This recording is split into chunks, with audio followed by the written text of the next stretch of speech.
यार मैं नहीं सही हुण दस की कह रही तू ए ना हां ओते खड़ी होके दूर खड़ी होके दस ना मनु ए ना हां शंकर लंबी करती सी हां लंबी करते सी ते फिर शंकर उठे दिखे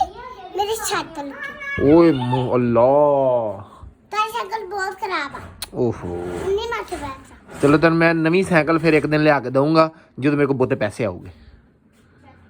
ना नहीं सही दे मैं कोई शंकर नहीं लाई तो यार फिर तू मेरी सोनी थी आ मक्खन वर्गी आ अखा भी तू एडियां सोनियां बनवाई अखा बंद करी तेरा अखा बंद तो कर आया अखा बनवाइया मेरी धी ने मूँह धोता नहीं तो अखा के उत्ते वो लवा के आ गई है हाँ बहुत सोहनी लग रही है हो लिपस्टिक भी लाई सी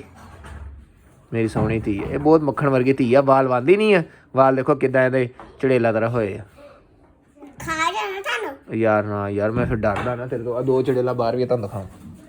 ये देखो दो चड़ेला भी फिर रही हैं छोटिया छोटिया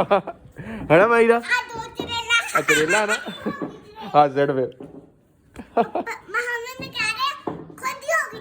इदा क्या ने एदी टिड्डी च मुक्का मेरे मार दे फिर मेरे ना मारी मेरे ना मारी मेरे ना मारी अच्छा एक थप्पड़ एक का मुक्का किदे ना ना ना ना रहने दे माफ कर दे इधर आ गल सुन ना यार ना ना ना माफ कर दे यार उन्हें माफ कर दे माफ कर दे माफ कर दे माफ कर दे माफ कर दे फड़ लिया मैं मायरा ने फड़ लिया यार माफ कर दे मायरा यार माफ कर दे ओ देख ओ हुन लड़ाई होने लगी होवे हैं हैं हैं